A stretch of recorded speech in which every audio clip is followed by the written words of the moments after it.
Thank you, Program Director, Your Excellencies, and various guests who are here with us, members of the media, and leaders of various organizations. It is a pleasure to present to you two matters. The first is to inform and advise you that the BRICS leaders in the 15th BRICS Summit have over the past 2 days had occasion to have discussions both in a retreat form as well as in a proper official summit.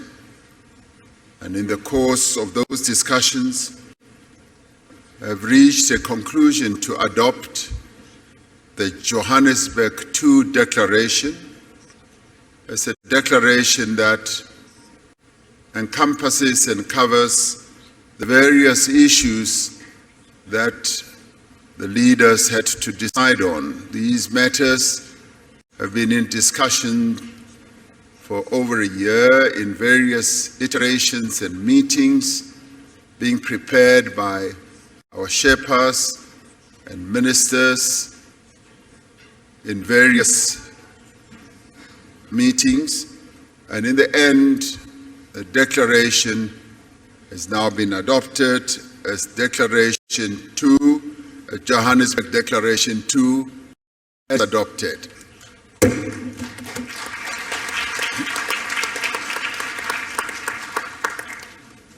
And now we come to the media statement, which I will read out, and thereafter each one of the BRICS leaders will make a statement. We have successfully concluded the 15th BRICS Summit yesterday. It is the first BRICS Summit to be hosted in person since COVID-19 pandemic and the subsequent global travel restrictions. Leading up to the summit, there was a wide-ranging BRICS business forum attended by some 1,500 business people from BRICS countries as well as from other countries from around the globe. This business forum was aimed at attracting investment, promoting collaboration, and showcasing opportunities within South Africa, the African continent, and indeed BRICS countries as well. We had an opportunity to receive a report from the President of the New Development Bank, Dilma Rousseff, on the vision and the role of the bank and the role that it intends to play to support infrastructure and sustainable development in Africa and in the Global South. We celebrated the 10th anniversary of the establishment of the BRICS Business Council and welcomed their report and the subsequent recommendations that they made to the leaders. We also welcomed the work of the BRICS Women's Business Alliance in their first in-person engagement with the BRICS leaders. We particularly welcomed the participation of youth representatives in the summit.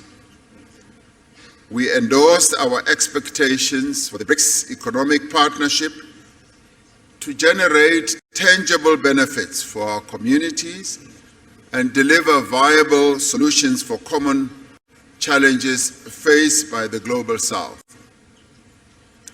We shared our vision of BRICS as a champion of the needs and concerns of the peoples of the Global South.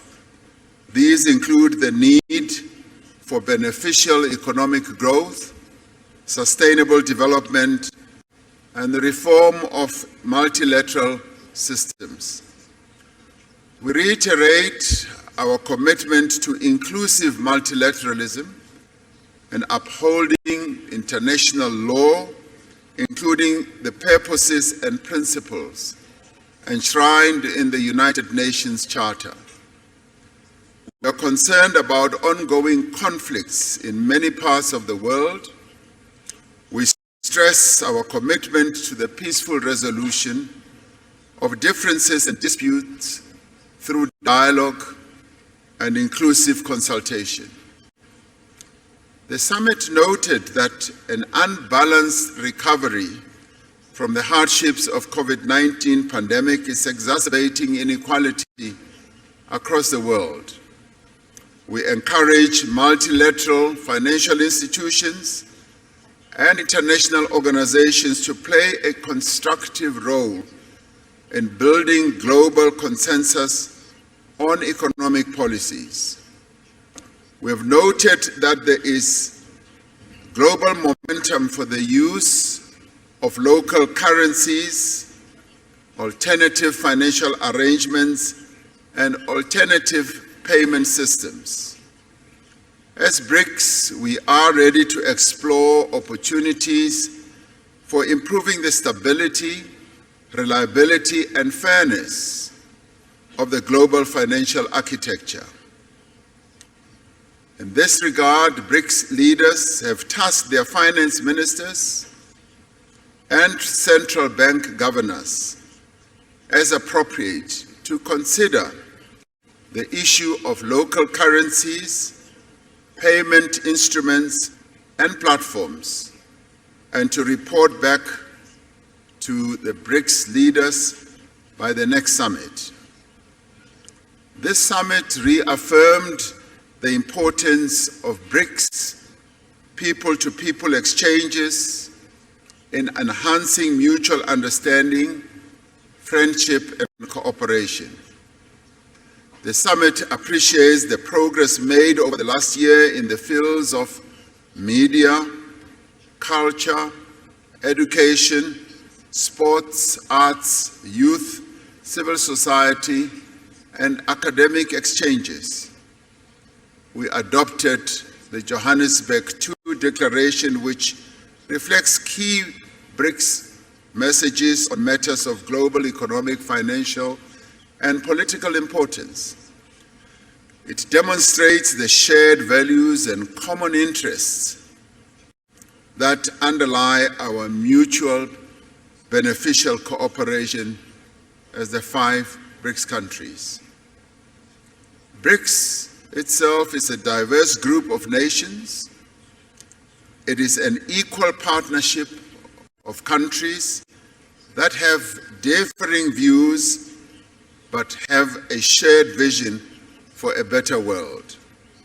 As the 5 BRICS countries, we have reached agreement on the guiding principles, standards, criteria, and procedures of the BRICS expansion process, which has been in discussion for quite a while. We have consensus on the first phase of this expansion process, and other phases will follow. We have decided to invite the Argentine Republic, the Arab Republic of Egypt, the Federal Democratic Republic of Ethiopia, the Islamic Republic of Iran, the Kingdom of Saudi Arabia, and the United Arab Emirates to become full members of BRICS. The membership will take effect from the 1st of January 2024.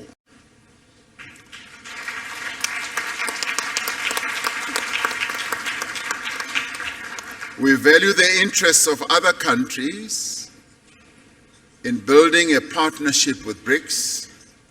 We have tasked our foreign ministers to further develop the BRICS partner country model and a list of prospective partner countries and report by the next summit. Today we will be hosting leaders from Africa and the Global South in the BRICS-Africa outreach and the BRICS Plus dialogue. This is so that we can have an inclusive dialogue on key issues affecting developing economies and identify actions that we can take together towards a more equitable, inclusive, and representative world. May I conclude by thanking the leaders of Brazil, Russia, India, and China, together with their delegations, for participating in this most successful 15th BRICS Summit held in Johannesburg, South Africa. Through this summit, BRICS has embarked on a new chapter in its efforts to build a world that is fair, a world that is just, a world that is also inclusive and prosperous. I thank you